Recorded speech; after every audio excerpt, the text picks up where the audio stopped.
আজকে আমি এবং আমার বন্ধু লক্ষ্মীপুরে চলে আসলাম। সামনে কিন্তু একটি দেখতে পাচ্ছেন পয়েন্ট, এই পয়েন্টে দিয়ে আপনি সিঙ্গির বন এবং লক্ষ্মীপুরে যেতে পারবে।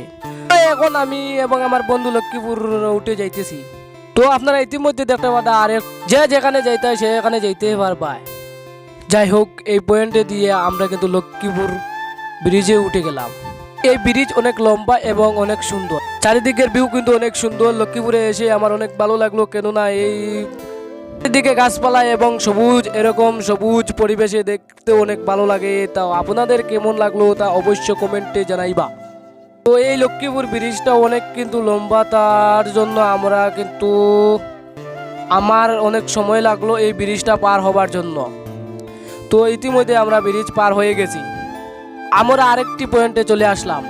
এই পয়েন্টের মাঝে আপনি ফুলরতল এবং পয়লাপুরে যেতে পারবেন। তো আজকে ভিডিও এখানে সমাপ্ত হয়ে গেল।